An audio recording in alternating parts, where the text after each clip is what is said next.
So with my mosaic, one of the features that I was looking at putting into it is this guy right here. Okay, and so what is going on is that we have like a half hexagon with a circular piece cut out, and then a half circle in it too. And so that's really what's going on. It's like this guy's cut in half, and then we have a chunk cut out here.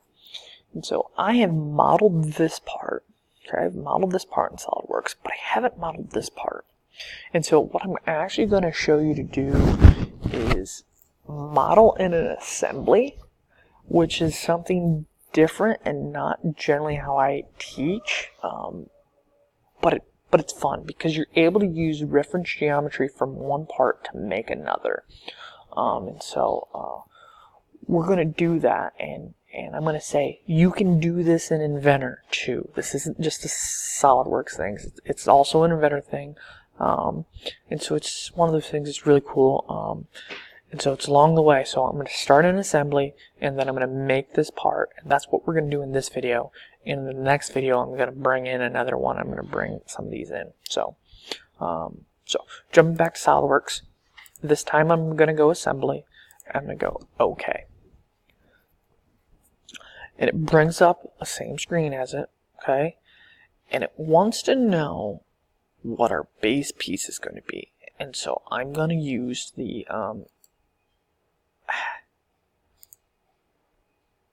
I gotta switch it to display styles. I want medium icon so I can actually see. I want to make sure I'm grabbing the right part. Okay, so yeah, that is the right part that I want. So I'm going to go half hex. So what I'm going to bring in, okay, and notice what it is. So I can come in here and I can click, okay. Okay, so it worked. That first part which I brought in is fixed, okay? It does not move, which is exactly what I wanted to do because I want everything else to move to it, okay? And so now we have a part that I've previously drawn, okay, in a SolidWorks part, brought in here for me to be able to model a new part. So under here we have insert component. Okay, and that is how we will generally do things, is by insert component, and how you've probably been taught if you've used Inventor before. But underneath there is these different items which bring in new components. So what I'm going to do is I'm going to click on the new part, and I'm going to use the geometry found here to create a new part. Okay, so now it's gone into a part mode, and it wants to know from what face do I want to start this from. And so I'm going to click on this face, okay, and so now I'm on that face, okay, and so now I've entered part mode. So now I'm in part mode where it's creating a new point, okay, based on the geometry here.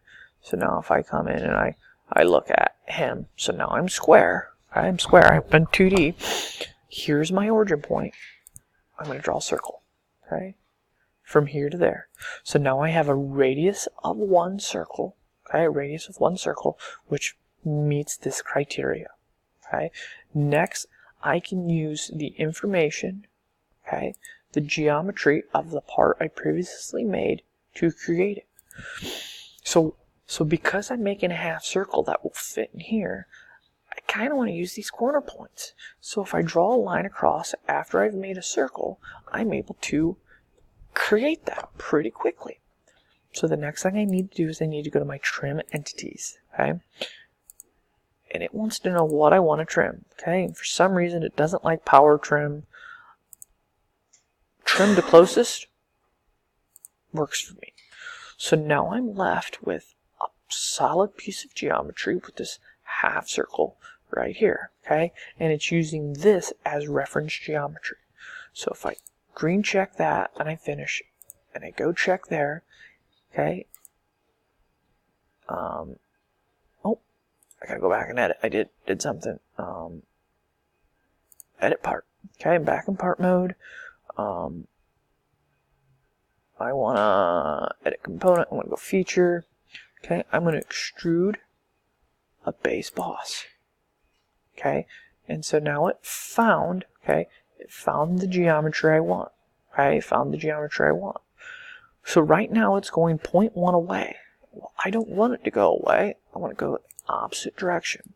Okay, so now it starts this face and comes here. Okay, and I can change my value. Okay, going at 1/4. I finish sketch. Okay, and I return to my assembly, and now I have this part. Okay, that I've made in assembly mode.